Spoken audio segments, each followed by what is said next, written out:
नमस्कार, आप देख रहे हैं डिन न्यूज खबरें आप तक। मैं हूं आपके साथ शारदा झा। आप तमाम दर्शकों का स्वागत है। बुलेटिन की शुरुआत से पहले नजर डालते हैं आज की हेडलाइंस पर। क्षेत्र के दुम्हान गांव में एक विवाहिता ने की आत्महत्या। फंदे पर लटकी शव के मामले में सास और पति गिरफ्तार।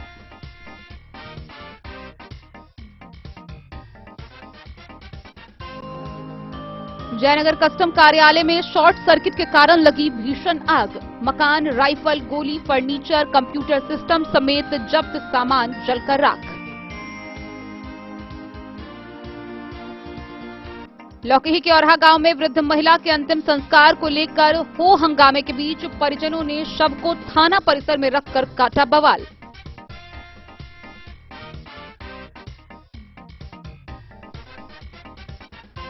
बेनीपट्टी विधायक विनोद नारायण झा ने कलवाही के नरार पश्चिमी में डाइट ट्रेनिंग कॉलेज के समीप स्वास्थ्य उपकेंद्र वैलेंटाइन सेंटर का किया शिलान्यास।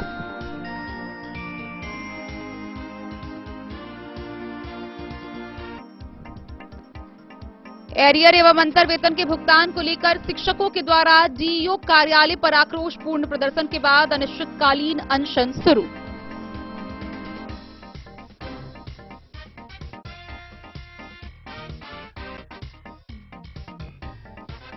बेनीपट्टी के कटैया मोड़ के समीप भीषण अगलगी की हुई घटना, लाखों की क्षति।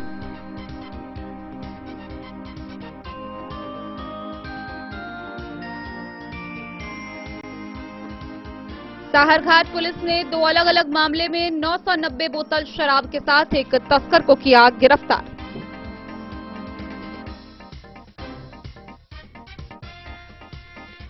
औसीओपी के मल्लाह टोल से पुलिस ने 10 लीटर चुलाई शराब के साथ एक तस्कर को किया गिरफ्तार।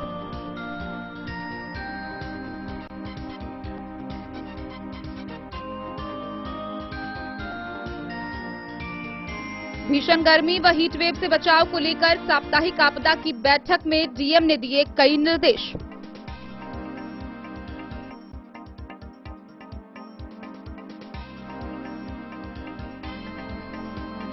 और हरलाखी के उमगांव में 11 केवी हाई टेंशन तार के टूटकर गिरने से मां और 1.5 वर्षीय बच्ची गंभीर रूप से घायल।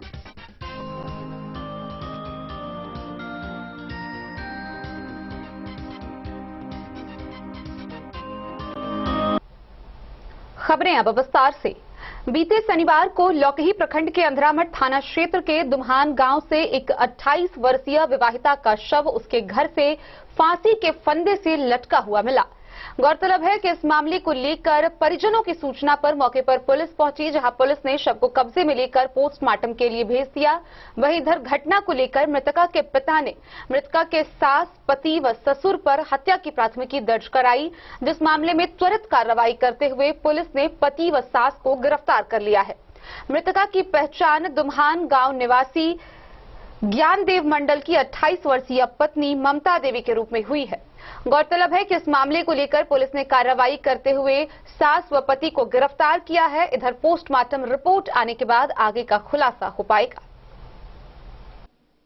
लौकही प्रखंड के अंधरामठ थाना क्षेत्र के दुम्हान गांव में बीते शनिवार को स्थानीय निवासी ज्ञानदेव मंडल की 28 वर्षीय पत्नी ममता देवी का शव फंदे पर लटका हुआ मिला, जिसकी सूचना परिजनों ने अंधरामठ थानाध्यक्ष सदन राम को दी। वहीं दलबल के साथ पहुंचे थानाध्यक्ष ने शव को कब्जे में लेकर पोस्टमार्टम के लिए सदर अस्पताल मधुबनी भेज दिया था। मृतक के पिता राजेश मंडल ने थाने में लिखित आवेदन दिया था, जिसमें सास डोमनी देवी, ससुर लड्डू मंडल तथा पति ज्ञानदेव मंडल सहित अन्य एक को नामजद किया था। पुलिस ने रविवार को पति ज्ञानदेव मंडल तथा सास डोमनी देवी को गिरफ्तार कर न्यायिक हिरासत में भेज दिया। गौरतलब है कि ममता तथा ज्ञानदेव की शादी 10 वर्ष पूर्व हिंदू रीति रिवाज से हुई थी। घटना के बाबत फुलपरास एसडीपीओ प्रभात शर्मा ने बताया कि यह जांच का विषय है। पोस्टमार्टम रिपोर्ट आने के बाद मौत के कारणों का खुलासा हो पाएगा। डन न्यूज के लिए राशिद रजा की रिपोर्ट। जयनगर से भीषण अगलगी की खबर सामने आ रही है, जहां मेन जयनगर के वार्ड नंबर 11 स्थित कस्टम कार्यालय में सुबह के 3 बजे बिजली के शॉर्ट सर्किट से अचानक आग लग गई। इस भीषण अगलगी में कस्टम कार्यालय में रखे दर्जनों कंप्यूटर सिस्टम, मकान, राइफल, गोली, फर्नीचर, कई बिजली उपकरण समेत जब्त किया हुआ सभी सामान जलकर राख हो गया। जयनगर मेन वार्ड 11 स्थित मदन कुमार यादव के पहली मंजिल पर संचालित कस्टम कार्यालय में रविवार की देर रात लगभग 3 बजे बिजली के शॉर्ट सर्किट से भीषण आग लग गई। मकान के निचले तल पर संचालित रेस्टोरेंट के कर्मी दूसरी मंजिल के कमरे में सोए थे। कर्मियों को उसी क्रम में आग कस्टम कार्यालय में लग जाने की जानकारी मिली तो उन कर्मियों ने देखा कि कस्टम कार्यालय में भीषण आग लगी हुई है और आग की तेज लपटें उठ रही है, धुएं का अंबार लगा हुआ है। आग लगने के मामले की जानकारी कर्मियों के द्वारा रेस्टोरेंट के संचालक और मकान मालिक अग्निशमन विभाग को दिया गया। तब तक कर्मी और स्थानीय लोग के सहयोग से आग बुझाने में जुट गए, लेकिन आग भीषण लगी हुई थी। अग्निशमन विभाग के कर्मी सूचना पाकर त्वरित घटनास्थल पर पहुंचकर स्थानीय लोगों के सहयोग से आग बुझाने का कार्य करते हुए आग पर काबू पाया गया।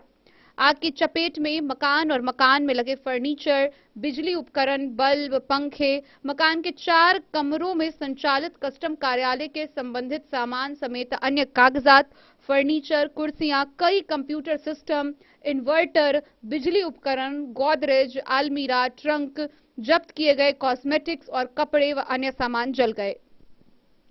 फर्नीचर और बिजली उपकरण एवं कागजात जब्त सामान तो जलकर राख हो गया। कार्यालय में रखे 3 राइफल, 45 राउंड रखी गोलियां जलकर क्षतिग्रस्त हो गया। मामले की जानकारी पर कस्टम निरीक्षक आलोक कुमार भी कर्मियों के साथ घटनास्थल पर पहुंचकर मामले की जानकारी स्थानीय प्रशासन और विभाग के वरीय अधिकारी को दिया। मुजफ्फरपुर विभाग के अधिकारियों की टीम कस्टम कार्यालय में लगी आग के कारण और क्षति का आकलन करने और जांच के लिए पहुंची। आग लगने की क्षति का आकलन किया जा रहा है। मकान मालिक मदन कुमार यादव एवं अन्य कर्मियों ने बताया कि आग लगने का कारण बिजली का शॉर्ट सर्किट से आग लगना बताया जा रहा है।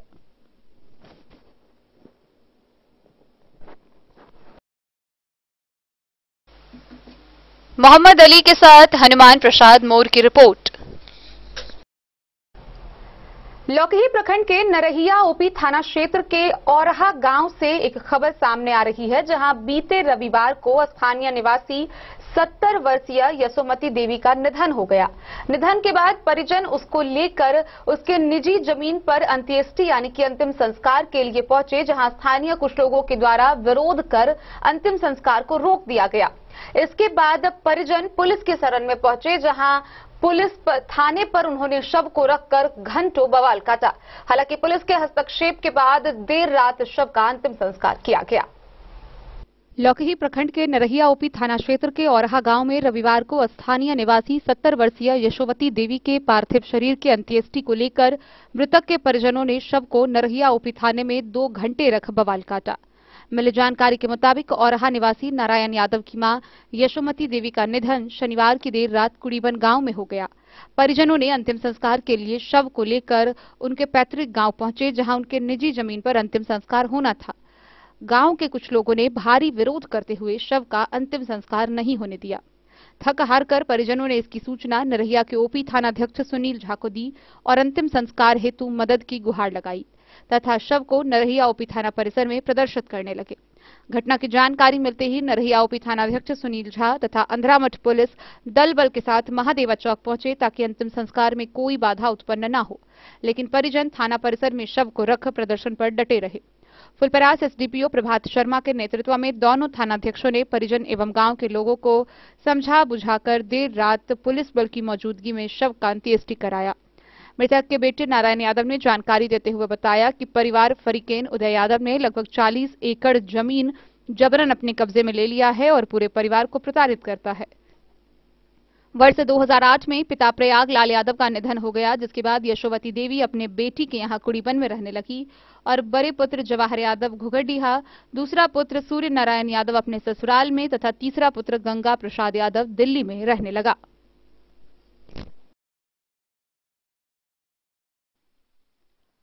डन न्यूज के लिए राशिद रजा की रिपोर्ट।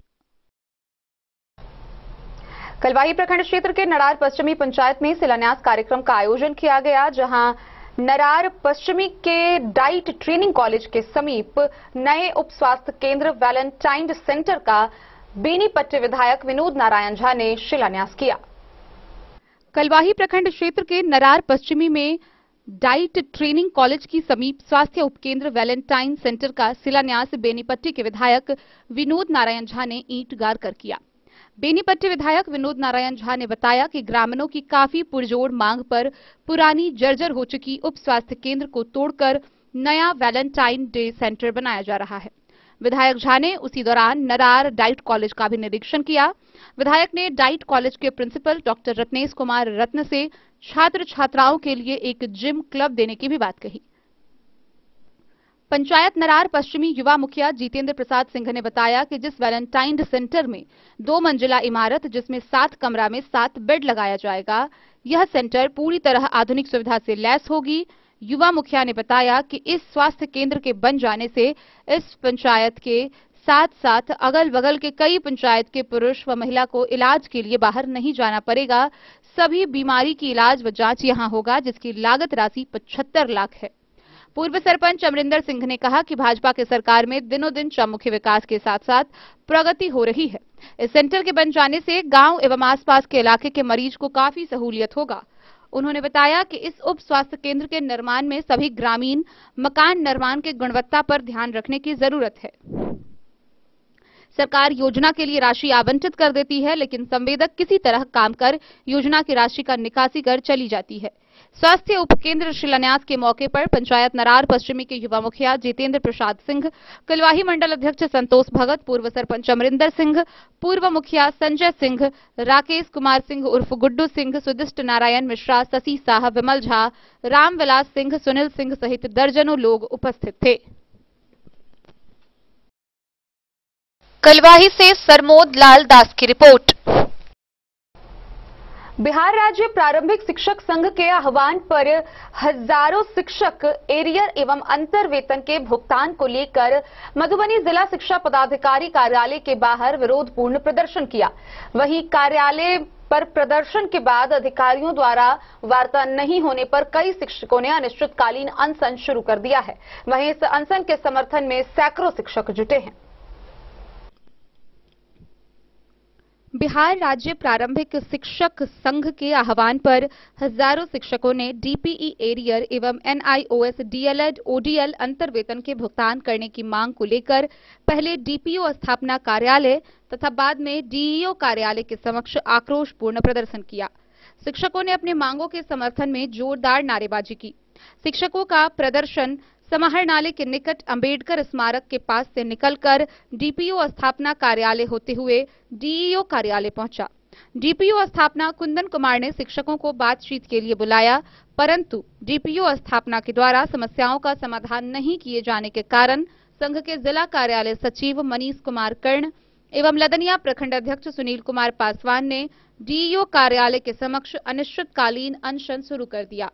अनशनकारी शिक्षकों ने कहा कि शिक्षकों को वेतन के लिए अनशन करने को बाध्य होना पड़ा, यह विभाग के लिए बहुत शर्मनाक है।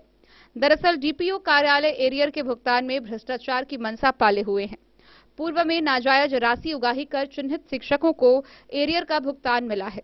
इस अवसर पर जिलाध्यक्ष संजीव कुमार कामत ने बताया कि करीब 50 दिन पूर्व ही सभी प्रकार के एरियर का भुगतान करने हेतु राज्य सरकार के द्वारा मधुबनी जिला को करीब 91 करोड़ रुपए का आवंटन उपलब्ध कराया गया है, परंतु डीपीओ स्थापना कार्यालय विभिन्न तरह के बहानेबाजी कर डीपीई एरियर 15% अंतर वेतन तथा एनआईओएस डीएलएड ओडीएल प्रशिक्षित अंतर वेतन के भुगतान में अड़ंगा लगा रहे हैं। प्रधान सचिव अवधेश कुमार झा ने कहा कि राज्य के अन्य जिलों में सभी प्रकार के एरियरों का भुगतान हो गया है, परंतु मधुबनी जिले के शिक्षक आवंटन उपलब्ध रहने के बावजूद एरियर के भुगतान से अब तक वंचित हैं। उपाध्यक्ष लीलाधर पासवान एवं मोहम्मद नूर आलम ने कहा कि जूड़ शीतल एवं ईद जैसे महत्वपूर्ण त्योहार बहुत निकट है, परंतु विभागीय अधिकारियों को इसकी कोई चिंता नहीं है। वेतन भुगतान को लेकर इतनी शिथिलता है कि पर्व से पहले वेतन भुगतान सुनिश्चित प्रतीत नहीं हो रहा है। ऊपर से आनन फानन में मार्च का वेतन भुगतान कर डीपीई एरियर एवं एनआईओएस डीएलएड ओडीएल प्रशिक्षित अंतर वेतन के भुगतान को टालने की साजिश रची जा रही है। उपाध्यक्ष राकेश कुमार चौधरी, सुरेंद्र कुमार यादव, सचिव बबीता चौड़सिया एवं ललित नारायण ललन ने कहा कि जब तक सभी प्रकार के एरियर का भुगतान नहीं किया जाएगा, अनिश्चितकालीन अनशन एवं सत्याग्रह आंदोलन जारी रहेगा। मौके पर ललन ठाकुर, प्रभास कुमार, राम सरोवर भारती, हृदेश कुमार, डॉक्टर सुरेंद्र कुमार सिंह, अमरेश कुमार यादव, सुरेश पासवान, धीरेन्द्र कुमार, विजय शंकर चौधरी, शमीम अहमद, देवनारायण यादव समेत हजारों शिक्षक अनशनकारी शिक्षकों के समर्थन में डटे हुए हैं। संघ के जिला कार्यालय सचिव मनीष कुमार कर्म और प्रखंड अध्यक्ष लदनिया सुनील कुमार पासवान बिना अंजल ग्रहण किए अनिश्चित काल तक जब तक वेतन भुगतान नहीं मिलेंगे अनशन करेंगे डीओ ऑफिस के आगे। संजीव कुमार कामत जिला अध्यक्ष। आज से जिंदाबाद जिंदाबाद जिंदाबाद जिंदाबाद जिंदाबाद जिंदाबाद जो हम एक है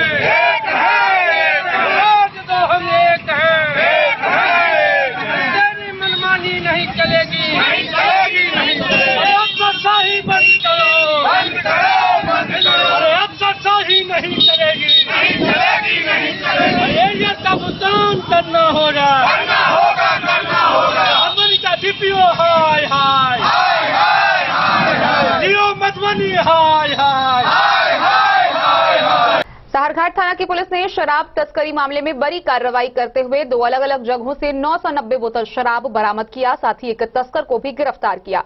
जहां केरवा गांव के समीप एक बगीचे में लावारिस हालत में रखे 900 बोतल शराब जब्त किया गया, तो वहीं उत्तरा गांव में 90 बोतल शराब के साथ एक तस्कर को पुलिस ने गिरफ्तार किया।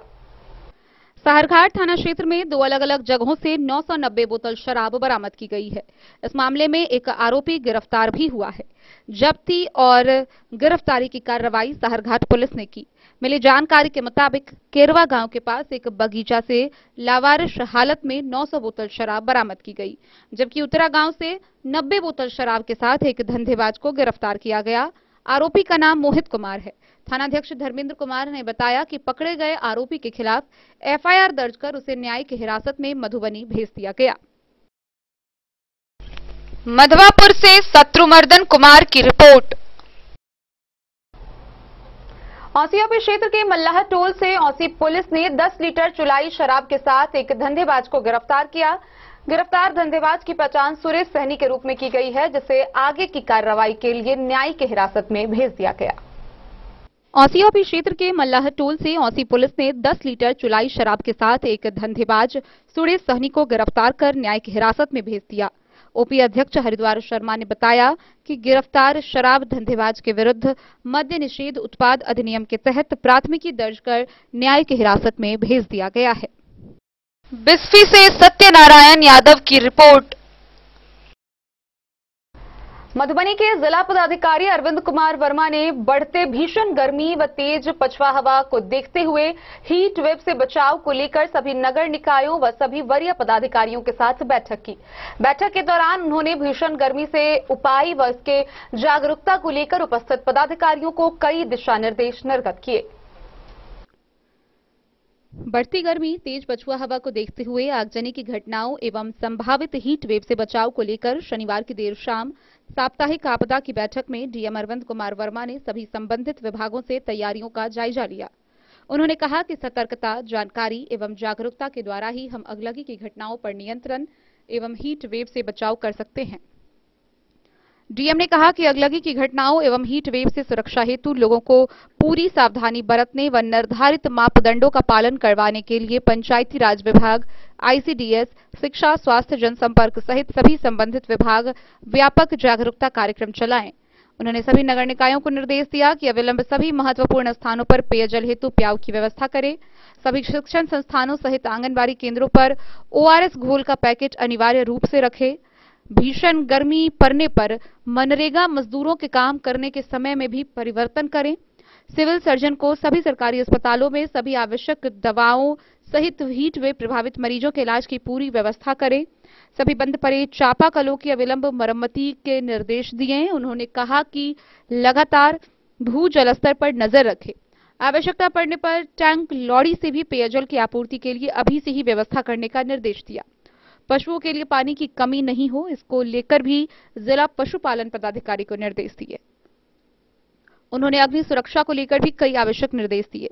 गौरतलब है कि गर्म हवा व लू का काफी प्रतिकूल प्रभाव हमारे शरीर पर पड़ता है, जो घातक साबित हो सकता है। इस संबंध में थोड़ी सी सावधानी व दिशा निर्देशों का पालन कर लू के प्रभाव से बचा जा सकता है। इसको लेकर सभी संबंधित विभाग जैसे नगर निकाय, स्वास्थ्य, पीएचईडी, शिक्षा, आईसीडीएस, जनसंपर्क को संभावित हीट वेव को लेकर सभी प्रकार की तैयारियां कर रिपोर्ट करने का निर्देश दिया गया है। चापाकलों की मरम्मति के लिए प्रखंडवार मरम्मती दलों को रवाना कर दिया गया है। साथ ही प्रखंडवार दूरभाष नंबर जारी कर दिए गए हैं। भू जल स्तर पर नियमित रूप से नजर रखी जा रही है। सभी पीएचसी में इलाज की व्यवस्था की गई है। नगर निकायों को प्याऊ की व्यवस्था करने का निर्देश दिया गया है। आंगनबाड़ी केंद्रों एवं शिक्षण संस्थानों में ओआरएस घोल रखने का निर्देश दिया गया है। जिलाधिकारी ने कहा कि भीषण गर्मी व लू से बचाव हेतु जनहित में क्या करे क्या नहीं करे जारी किया गया है। आम जनता इसका अनुपालन कर ऐसी घटनाओं को रोक सकती है। Bureau report, Madhubani. हरलाखी थाना क्षेत्र के उमगांव में एक बार फिर बिजली विभाग की लापरवाही के कारण दो जिंदगी मौत और जिंदगी के बीच जूझ रही है। गौरतलब है कि हरलाखी प्रखंड के उमगांव में रविवार को 11 केवी हाई टेंशन बिजली के तार गिरने से एक 22 वर्षीय महिला व उसकी 1.5 वर्षीय बच्ची चपेट में आ गई। दोनों गंभीर रूप से घायल बताए जा रहे हैं, जिन्हें पहले स्थानीय अस्पताल में भर्ती कराया गया, जहां उनकी स्थिति को गंभीर देखते हुए इलाज के लिए आगे दरभंगा रेफर कर दिया गया है। हरलाखी थाना क्षेत्र के उमगांव में रविवार को 11 केवी हाई टेंशन बिजली के तार टूटकर गिरने से 22 वर्षीय एक महिला समेत उनकी 1 वर्षीय बच्ची झुलसकर गंभीर रूप से घायल हो गई। आनन फानन में परिजनों ने दोनों जख्मियों को उमगांव स्थित एक निजी अस्पताल में ले गए, जहां हालत नाजुक देखते हुए चिकित्सक ने दोनों को रेफर कर दिया। दोनों जख्मियों की हालत काफी नाजुक बताई जा रही है। घायल महिला की पहचान उमगांव के ही मोहम्मद बसीर की पुत्री सोनी खातून व उसकी 1.5 वर्षीय बेटी आसमा खातून के रूप में हुई है। घटना के समय दोपहर में वह गाछी टोल के मदरसा रोड में अपनी बच्ची को गोद में लेकर पास के ही एक घर से पानी पिलाकर लौट रही थी। उसी समय तेज हवा से बिजली का हाई टेंशन तार टूटकर बच्ची के सिर के ऊपर गिर गया, जिससे दोनों चपेट में आकर झुलस गए। ग्रामीणों ने आनन फानन में दोनों घायल मां बेटी को एक निजी अस्पताल में भर्ती करा दिया, जहां से प्राथमिक उपचार के बाद नाजुक स्थिति को देखते हुए उसे दरभंगा रेफर कर दिया गया। पीड़ित के परिजन मोहम्मद फैजल ने बताया कि दोनों घायल मां बेटी की हालत काफी नाजुक है। ग्रामीणों ने बताया कि जर्जर व घर के ऊपर से गुजर रहे हाई टेंशन तार के खतरों से बिजली विभाग लापरवाह बनी हुई है, जबकि स्थानीय लोगों के द्वारा कई वर्षों से बिजली की जर्जर तार को बदलने का विभाग से गुहार लगाया जा रहा है। स्थानीय लोगों ने बताया कि दर्जनों घरों से ऊपर से 11 केवी के विद्युत प्रवाहित नंगे तार गुजर रहे हैं, जिससे हमेशा खतरा बना रहता है। लोगों ने कहा कि इससे पूर्व भी घटनाएं घट चुकी है, बावजूद विभाग लापरवाही बरत रही है। खेती बाड़ी में आई हुई थी वो लड़की अपने बच्चे के साथ पाइप के पानी पीने के लिए गई थी। पानी पी के आ रही थी तो रोड पे 11,000 का वायर जो गिरा हुआ, और ये घटना यही नहीं कई वर्षों से ऐसा हो रहा है। बहुत आदमी के साथ ऐसा घटना होता है, लेकिन सरकार को मैं यही निवेदन करता हूँ कि जल्द से जल्द इसको कार्रवाई तार को सुधार किया जाए, केबल लगाया जाए। बताया जा रहा है कि घर पर से तार हटाने के लिए आवेदन भी 2 साल से दिया जा रहा है। कितना हाथ दिया गया है, क्या कुछ कार्रवाई नहीं हुई? कुछ नहीं हुआ। कितने लोग घायल हैं? गरीब उसकी माँ है, उसकी छोटा सा बच्चा है, साल भर का। हरलाखी से संजय राउत की रिपोर्ट। जयनगर प्रखंड के वार्ड नंबर 7 में नीतीश कुमार के महत्वाकांक्षी योजना नल जल योजना को चुनावी रंजिश के कारण स्थानीय लोगों के द्वारा विरोध प्रदर्शन कर रोक दिया गया था। इस कार्य के कारण वहां के लोगों को जलापूर्ति नहीं हो पा रही है। वहीं भीषण गर्मी को देखते हुए स्थानीय दर्जनों लोगों ने एक आवेदन युक्त हस्ताक्षर विभाग को देकर अविलंब नल जल योजना को चालू कराने की गुहार लगाई है।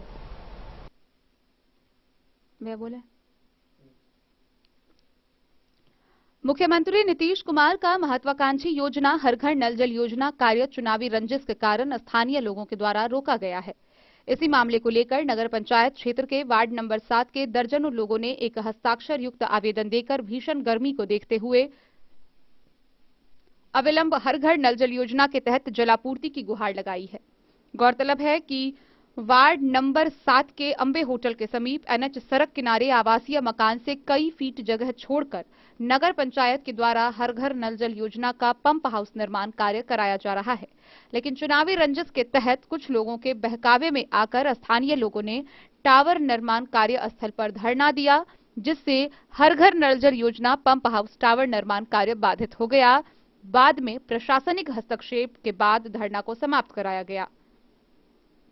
सोमवार को मुख्य पार्षद कैलाश पासवान ने प्रेस कॉन्फ्रेंस कर जानकारी देते हुए बताया कि वार्ड नंबर 7 में जलापूर्ति के लिए उस वार्ड में पाइप बिछा दिया गया है, लेकिन अब तक जलापूर्ति नहीं किया जा सका है। जलापूर्ति हेतु पंप हाउस का टावर निर्माण के लिए वार्ड नंबर 7 होटल अंबे के समीप एनएच सड़क किनारे सरकारी जमीन पर नगर पंचायत द्वारा पंप हाउस निर्माण कराया जा रहा था। टावर निर्माण पर कुछ लोगों के द्वारा विरोध किया जा रहा है, जिस कारण उस वार्ड में सरकार के महत्वाकांक्षी योजना हर घर नल जल के पानी से लोग वंचित हैं। मुख्य पार्षद ने बताया कि सरकार के खाली जमीन पर वर्षों से छोटे से बड़े व्यवसायी करने वाले लोग व्यवसाय करते हैं, जिनका नगर पंचायत प्रशासन कभी भी विरोध नहीं की, लेकिन सरकारी योजनाओं पर लोगों का विरोध नहीं होना चाहिए। इस योजना से सैकड़ों लोगों को शुद्ध पेयजल आपूर्ति होगी। उन्होंने बताया कि किसी खास आदमी को फायदा पहुंचाने के लिए कुछ लोगों के द्वारा पंप हाउस निर्माण कार्य रोका जा रहा है। कि निर्माण कार्य क्यों रोका जा रहा है?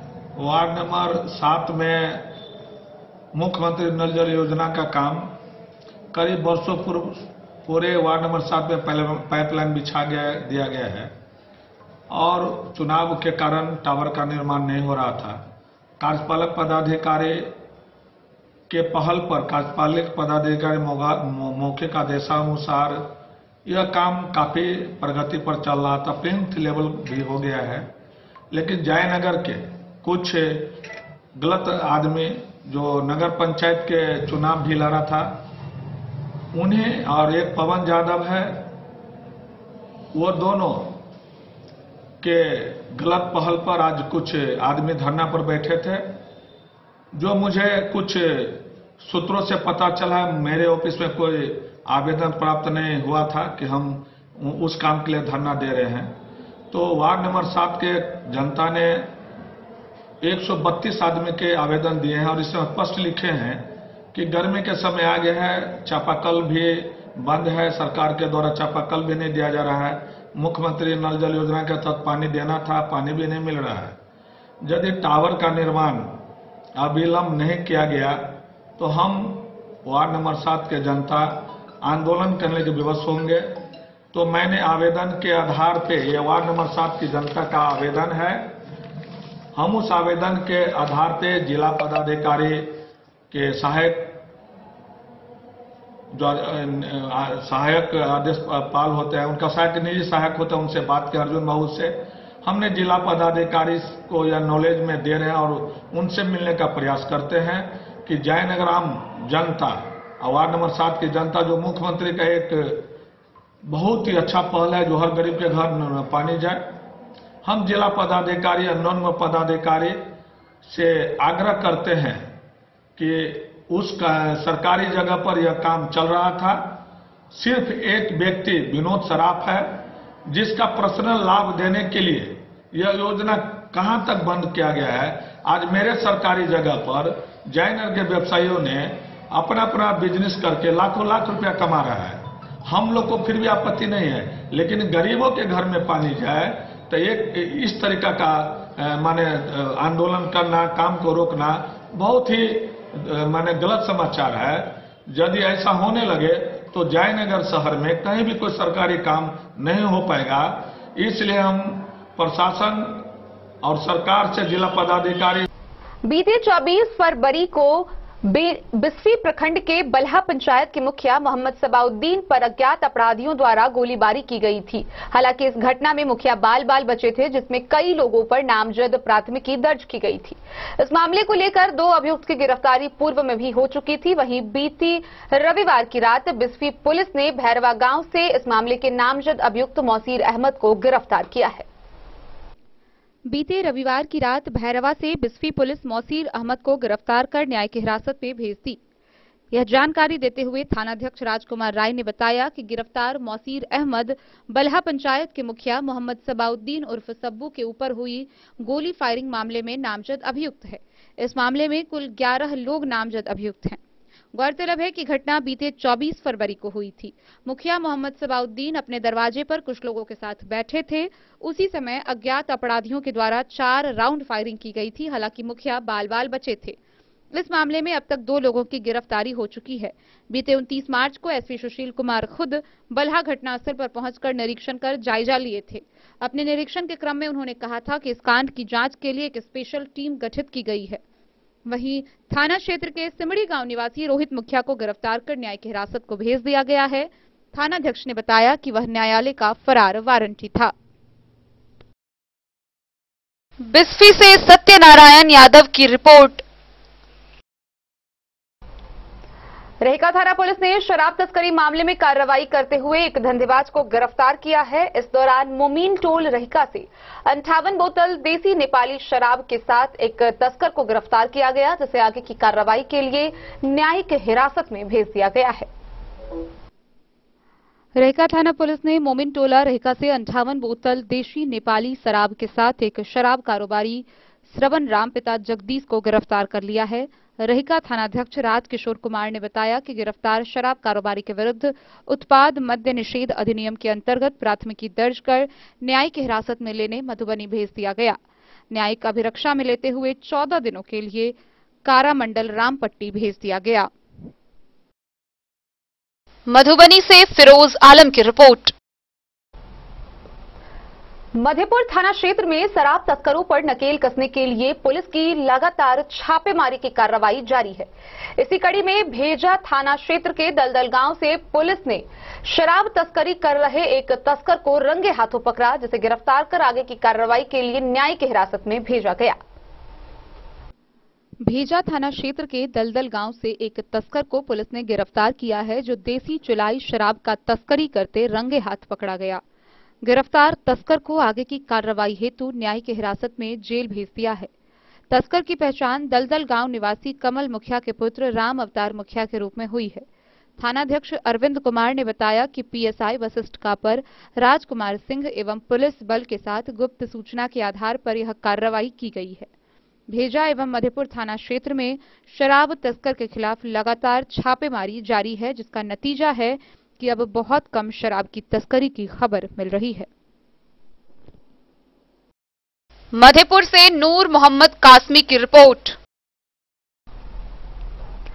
मधुबनी कांग्रेस कमेटी के तत्वाधान में जय भारत सत्याग्रह आंदोलन के बैनर तले शहर में विभिन्न जगहों पर कार्यक्रम का आयोजन किया गया। इस दौरान मधुबनी शहर के व्यस्ततम सड़क कोतवाली चौक, जलधारी चौक, स्टेशन चौक समेत विभिन्न जगहों पर नुक्कड़ सभा का आयोजन किया गया।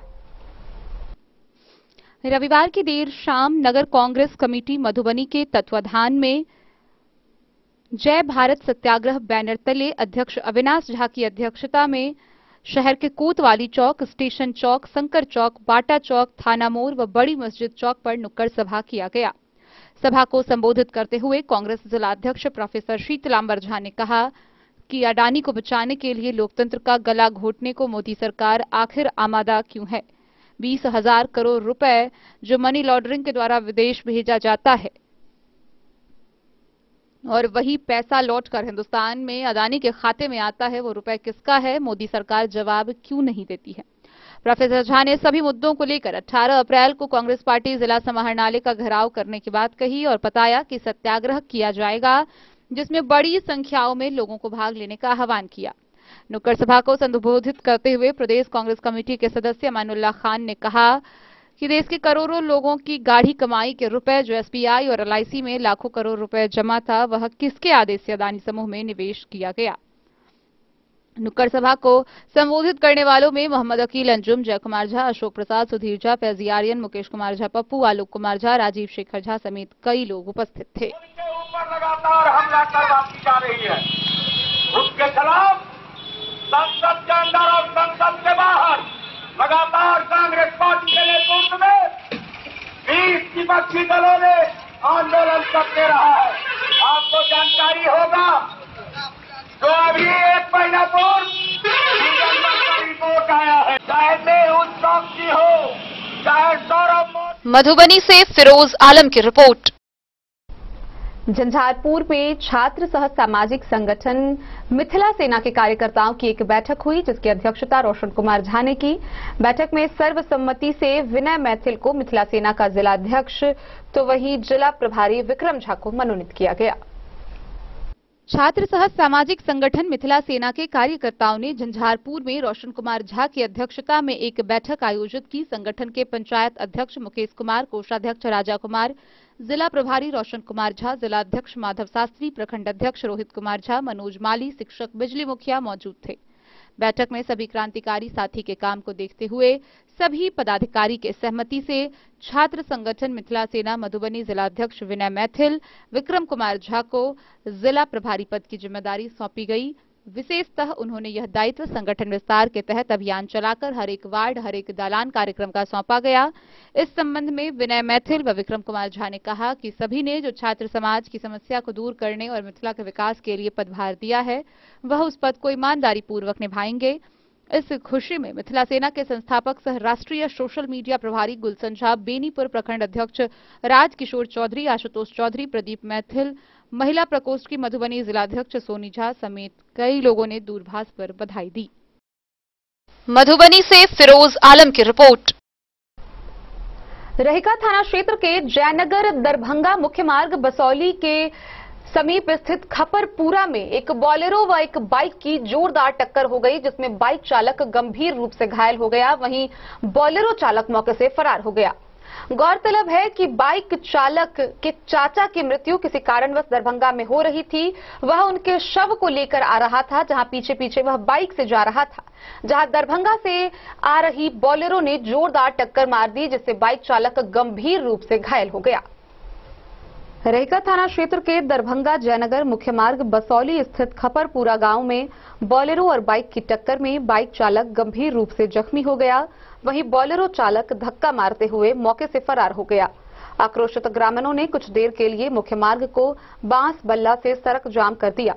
मौके पर पहुंचे रहिका प्रशासन ने समझा बुझाकर जाम छुड़ाया। प्रत्यक्षदर्शियों के अनुसार बाइक चालक खरौआ गांव का बताया जा रहा है। मिली जानकारी के अनुसार बाइक चालक के चाचा को किसी कारणवश दरभंगा में मृत्यु हो जाने के बाद शव के पीछे पीछे बाइक से घर जा रहा था।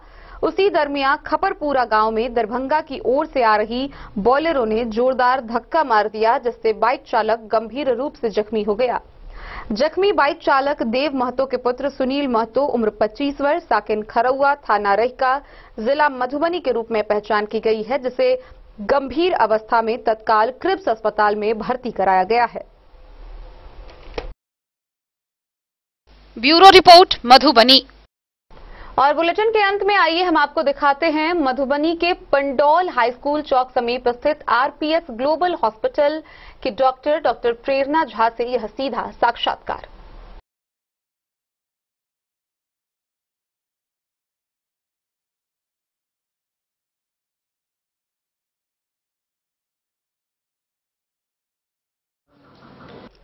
नमस्कार, आप देख रहे हैं दिन न्यूज, खबरें आप तक। मैं हूं आपके साथ शारदा झा। आज हम दिन न्यूज पर आपको दिखा रहे हैं एक विशेष साक्षात्कार, और इसके लिए हम पहुंचे हैं मधुबनी के पंडौल हाई स्कूल चौक के समीप स्थित आरपीएस ग्लोबल हॉस्पिटल में। और हमारे साथ मौजूद हैं आरपीएस ग्लोबल हॉस्पिटल की डॉक्टर प्रेरणा झा। तो आइए हम आपको दिखाते हैं ये विशेष कवरेज। सबसे पहले तो दिन न्यूज की पूरी टीम की तरफ से आपका बहुत बहुत स्वागत है। और मैं मधुबनी की आम जनता को सबसे पहले आपका परिचय करवाना चाहूंगी। तो जैसा कि मैंने पहले ही बता दिया कि मैं अभी पंडौल के आरपीएस ग्लोबल हॉस्पिटल में हूं और हमारे साथ अभी मौजूद है डॉक्टर प्रेरणा झा। तो आप अपना इंट्रोडक्शन खुद ही जनता को दे तो ज्यादा बेहतर होगा। मेरा नाम प्रेरणा झा हुआ। मेरा घर मधुबनी में ही है। मधुबनी के फुलपरास गांव में मेरा घर हुआ। मैंने अपनी 10th की पढ़ाई दरभंगा से ही की है, वहीं से मैंने 12th किया और डीएमसीएच से मैंने एमबीबीएस किया है।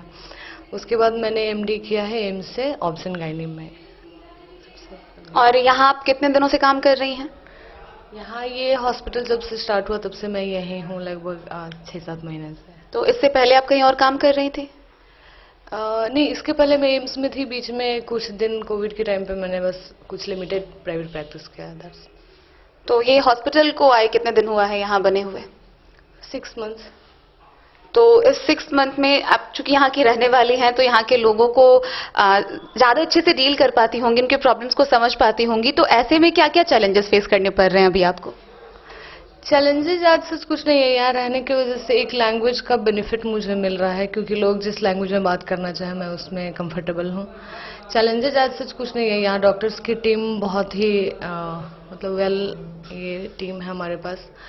मुझे जैसे सब अपनी अपनी स्पेशलिटी मैनेज करते हैं। जैसे कुछ भी कॉम्प्लिकेटेड केस है, मुझे अगर सर्जरी की हेल्प की रिक्वायरमेंट हो, आईसीयू में हेल्प की रिक्वायरमेंट हो, तो हमारे पास एक डॉक्टर की वेल मेंटेन टीम है, हमारे पास वेल एक्सपीरियंस टीम है हमारे पास।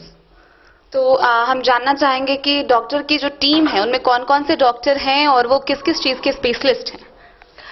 डॉक्टर जितेंद्र ठाकुर हैं जो कि फिजिशियन हैं और वो आईसीयू बहुत ही अच्छा मेंटेन करते हैं सर। डॉक्टर राधा कृष्ण कुमार हैं जो कि general surgeon and laparoscopic surgeon हैं, ये too good in minimal invasive surgery. और मैं हूँ एक डॉक्टर बीके झा हैं जो कि ऑर्थो के डॉक्टर हैं।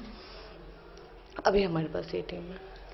तो जब आप कह रही हैं कि आप यहाँ की हैं, तो जब आप यहाँ खुद कभी किसी हॉस्पिटल गई होंगी, आपके एज में जरूरत पड़ी होगी तो, और अभी आप खुद एक हॉस्पिटल डील कर रही हैं, बैठी हैं, लोगों से मिल रही हैं, पेशेंट्स आपको मिल रहे हैं, तो आप पहले के टाइम और अभी के टाइम में कितना अंतर देख पा रही हैं कि कितनी चीजें जो है वो बदली है? ऐसी कौन सी चीजें थी जो पहले नहीं थी और अब है, या फिर ऐसी कौन सी चीजें हैं जो पहले नहीं थी और आप लोग प्रोवाइड करवा रही हैं? चेंजेस में बहुत बेटर मुझे लग रहा है नहीं अप्रिशिएट कर पाऊंगी, क्योंकि मेरे पेरेंट्स डॉक्टर हैं तो मुझे कभी हॉस्पिटल नहीं जाना पड़ा अपने चाइल्डहुड में। लेकिन ये तो मैं एसेस कर सकती हूँ कि जैसे पहले इतना फैसिलिटी नहीं था हमारे पास, इस एरिया में ये फैसिलिटीज नहीं अवेलेबल थे कि आपके पास आईसीयू है, आपके पास हाई रिस्क प्रेगनेंसी डील करने के लिए डॉक्टर हैं, ये सब आपके पास पीडियाट्रिक्स के अच्छे डॉक्टर हैं जो कि वेल एक्सपीरियंस्ड हैं नियोनेटल आईसीयू मेंटेन करने के लिए, या बच्चे से रिलेटेड कोई भी बीमारी के लिए, या लैप्रोस्कोपी वगैरह। पहले लोग दरभंगा या पटना जाते थे कि लैप्रोस्कोपी सर्जरी करवाना है तो मुझे बाहर जाना है। अभी वो रिक्वायरमेंट अब ऐसा नहीं है कि आपको बाहर जाना होगा उस चीज़ के लिए, वो सारी फैसिलिटी आपको आपके डोर पे अवेलेबल है। Thank you. रुकते हैं एक छोटे से ब्रेक के लिए, आप बने रहिए हमारे साथ। ब्रेक के उस पार हमारे साथ मौजूद रहेंगी आरपीएस ग्लोबल हॉस्पिटल से doctor Prerna Jha. Class on, match of, रुकावट के लिए खेद है, meeting on, game of, game on, meeting on, class on, match of, meeting on, game of. Guys, अपना wifi, what's going on? Every day. Switch to Airtel Extreme Fiber. Super fast speed, हर कोने में, हर पल, पूरी family के लिए। Break के बाद एक बार फिर आप सभी दर्शकों का स्वागत है। आप देख रहे हैं डन न्यूज खबरें आप तक और मैं हूं आपके साथ शारदा झा। जैसा कि आप सभी देख रहे हैं कि हम अभी मधुबनी के पंडौल हाई स्कूल चौक के समीप स्थित आरपीएस ग्लोबल हॉस्पिटल पहुंचे हैं और यहां हमारी बात हो रही है यहां की डॉक्टर प्रेरणा झा मैम से। तो मैम, हम जानना चाहेंगे कि यहां जितने भी डॉक्टर्स हैं, जैसा कि आपने बताया कि एक बहुत अच्छी टीम तैयार की गई है, तो उस डॉक्टर्स की टीम में कौन कौन से लोग शामिल हैं, कौन कौन से डॉक्टर्स हैं, वो किस चीज के स्पेशलिस्ट हैं? हमारे पास सारे ही फील्ड के स्पेशलिस्ट डॉक्टर्स हैं। डॉक्टर जितेंद्र ठाकुर हैं जो कि फिजिशियन हैं और आईसीयू मेंटेन करते हैं, is very good at that, intensive care. उसके बाद मैं हूँ डॉक्टर प्रेरणा झा, जिससे बात कर रहे हैं। मैंने ऑप्शन गायनी से किया है, तो मैं फीमेल रिलेटेड जो भी कॉम्प्लिकेशंस हैं आपके, चाहे वो पीरियड से रिलेटेड हो या हाई रिस्क प्रेगनेंसी हो, वो मैं डील करती हूँ। डॉक्टर राधा कृष्ण कुमार हैं जो कि जनरल सर्जन हैं और लैप्रोस्कोपिक सर्जन हैं, जो लैप्रोस्कोपी या मिनिमल इन्वेसिव सर्जरी जो आप आज के टाइम में सुनते हैं कि लोग पहले बाहर जाना होता था लोगों को करवाने के लिए, वो सब अब यहाँ अवेलेबल है। उसके बाद हमारे पास डॉक्टर बीके झा हैं जो कि हड्डी रोग देखते हैं, ऑर्थोपेडिक्स के डॉक्टर, और डॉक्टर दीपक कुमार हैं जो कि बच्चों के डॉक्टर हैं, न्योनेट से लेके अब एडोलसेंट एज तक के ग्रुप को डॉक्टर दीपक कुमार देखते हैं। तो विशेषतः किस तरह के ज्यादा मरीज जो है इतने दिनों में आपको देखने के लिए मिले हैं, कि ज्यादा मरीज किस तरीके के पहुंचे हैं? ज़्यादा मरीज प्रेगनेंसी कॉम्प्लिकेशन लेके ही हमारे पास आते हैं, जिसमें कि सबसे ज़्यादा एक्लैम्सिया प्री एक्लैम्सिया के केसेस हैं, जिनमें कि बीपी बढ़ा हुआ होने के कारण उन्हें दौरे आते हैं, या फिर बीपी बढ़ा होने की जो भी कॉम्प्लिकेशंस हैं वो उसके साथ ही मेजॉरिटी पेशेंट प्रेजेंट कर रहे हैं हमारे पास। और ऐसे केसेस में just gynaecologist is not enough. Like आपका काम है, जो एक गायनेकोलॉजिस्ट है उसका काम है कि आप उसको management, proper pregnancy management, rest of the things जो है बीपी बढ़े हुए पेशेंट में वो आईसीयू की रिक्वायरमेंट की होती है, जो कि हमारे पास अवेलेबल है। तो ये जैसे कि आपने कहा कि प्रेगनेंसी मैनेजमेंट सबसे ज्यादा जरूरी है, तो ये आप लोगों को कैसे बताएंगे कि यहाँ प्रेगनेंसी मैनेजमेंट जो है वो बहुत अच्छे ढंग से हो रहा है? लोगों को यहाँ आना चाहिए, उन्हें बहुत ज्यादा, बिकॉज ऐसे कंडीशंस में होता है कि लोग बाहर जाना रेफर करते हैं, तो उस टाइम पे आप कैसे ये बता पाएंगे लोगों को कि लोगों को यहाँ आना चाहिए, उन्हें बहुत ज्यादा बाहर जाने की जरूरत नहीं पड़ेगी, उनके अपने घर में ही चीजें जो है वो अवेलेबल हैं? देखिए, अगर प्रेगनेंसी में कुछ भी कॉम्प्लिकेशन आता है तो फर्स्ट जो आपके दिमाग में आता है कि आपको टाइम सेव करना है। तो आप कहीं भी बाहर जाने की सोचते हैं तो that is a time taking process. ये आपके घर के नज़दीक एक जगह है जहाँ पे सारी फैसिलिटी, जो फैसिलिटी के लिए आप बाहर जाना चाह रहे हैं वो सारी फैसिलिटी आपको यहाँ अवेलेबल है। चूंकि तो इस हॉस्पिटल को तैयार हुए ज्यादा दिन नहीं हुए हैं, बहुत हाल फिलहाल में ये बना है और लोग यहाँ पहुंच रहे हैं, तो इतने कम दिनों में कितनी चीजें आपने ऑब्जर्व की है कि किस तरीके के लोग पहुंच रहे हैं, या हॉस्पिटल ने अभी तक कितना काम किया है? टाइम से हमें जज नहीं करना चाहिए। लाइक 6 मंथ्स में ही हम लोगों ने बहुत सारे ऐसे केसेस किए हैं जो इस रीजन में नहीं हो रहे थे, और पेशेंट के लिए ये बहुत ही इफेक्टिव होता है और पेशेंट के लिए बहुत इकोनॉमिकल भी होता है, क्योंकि जैसे लैप्रोस्कोपी से हिस्टेक्टमी का ऑपरेशन, जो बच्चेदानी का ऑपरेशन आप पेट में चीरा लगा के करते हैं, वो यहाँ पे दूरबीन से होता है, दूरबीन के द्वारा, जिसमें कि पेट पे 3 छेद छोटे छोटे बनाए जाते हैं, उसके थ्रू ही बच्चेदानी का ऑपरेशन हो जाता है। तो कॉस्ट वाइज बेनिफिट पेशेंट को ये है कि आप इस सर्जरी के लिए पहले आप दरभंगा या पटना जा रहे थे, जो आपको नहीं जाना पड़ रहा है, दैट इज वन थिंग। दूसरी बात यह है कि जैसे पेशेंट का स्टे बहुत कम होता है हॉस्पिटल में। अगर पेशेंट वही ऑपरेशन आप चीरा लगा के कर रहे हैं तो पेशेंट काफी दिन तक रेस्ट में रहता है, 1-1.5 महीने, फिर बाद में परेशानी चलने फिरने में, बैठने में, ये सब परेशानियां जो होती है वो इस ऑपरेशन में एकदम ही नेग्लिजिबल है, क्योंकि दूरबीन के द्वारा होता है, तो पेशेंट कंफर्ट उसमें मैक्सिमम है हमारे पास। तो अभी तक कितने दिनों में ऐसा कोई हाई रिस्क केस आप लोगों ने डील किया है? हाँ बिल्कुल, जो प्रेगनेंसी में जैसे मैंने पहले कहा कि बीपी बढ़ने से जो कॉम्प्लिकेशन आता है, जिसको प्री एक्लैम्सिया या एक्लैम्सिया बोलते हैं, कि पेशेंट फिट्स के साथ प्रेजेंट करते हैं ना, कि उनको दौरे आ रहे हैं, तो इस तरह के काफ़ी केसेस हमने मैनेज किए हैं, जिसमें कि आपको गायनेकोलॉजिस्ट की भी रिक्वायरमेंट है, जिसमें आपको आईसीयू की भी रिक्वायरमेंट है, और जिसमें आपको एक एक्सपर्ट पीडियाट्रिशियन की भी रिक्वायरमेंट है, क्योंकि बेबी भी कॉम्प्रोमाइज हो जाता है ऐसे केसेस में कि प्रेगनेंसी में पेशेंट को दौरे आ रहे हैं, पेशेंट गिर जा रही है या चोट लग रहा है किसी भी तरह से, और बेबी को क्योंकि ब्लड फ्लो थोड़ा कम हो जाता है तो बेबी कॉम्प्रोमाइज हो जाता है, ऑक्सीजन बेबी तक बहुत अच्छे से पहुंच नहीं पाता है। तो ऐसे केसेस में तीनों ही एक्सपर्ट की रिक्वायरमेंट होती है आपको, जो कि यहाँ अवेलेबल है। आप गायनेकोलॉजिस्ट और आईसीयू स्पेशलिस्ट और पीडियाट्रिशियन तीनों ही हमारे पास अवेलेबल है। तो अगर आसपास के अस्पतालों पे नजर डाला जाए, आसपास बहुत ज्यादा हॉस्पिटल्स हैं, तो आपको क्या लगता है कि ऐसी कौन सी सुविधाएं होंगी जो उन लोगों से अलग आप लोग प्रोवाइड करवा रहे होंगे? बेसिकली डॉक्टर्स मोर और लेस सेम ही होते हैं, बट हमारे पास कुछ स्पेशल चीजें हैं जो कि आसपास से अलग है। जैसे एक मैंने बताया कि लैप्रोस्कोपी से हिस्टेक्टमी की सुविधा हमारे पास है, जो कि इस फील्ड में नहीं है अभी तक। दूसरी बात, जो आईसीयू मैनेजमेंट है हमारा, वो बेस्ट अमॉन्ग्स्ट ये बोल सकते हैं, और नियोनेटल केयर की भी हमारे पास सुविधा है, जो कि बहुत ही बढ़िया है। आप एक बार विजिट ले सकती हैं हमारे नियोनेटल आईसीयू की। तो ये थी हमारे साथ आरपीएस ग्लोबल हॉस्पिटल की डॉक्टर प्रेरणा झा, जिन्हें आप देख रहे थे दिन न्यूज खबरें आप तक पर। नमस्कार। तो आज के इस बुलेटिन में फिलहाल इतना ही। कल फिर हाजिर होंगे नए खबरों के साथ। तब तक दीजिए पूरी टीम को इजाजत, और मधुबनी की हर छोटी बड़ी खबरों के लिए देखते रहिए दिन न्यूज खबरें आप तक। नमस्कार।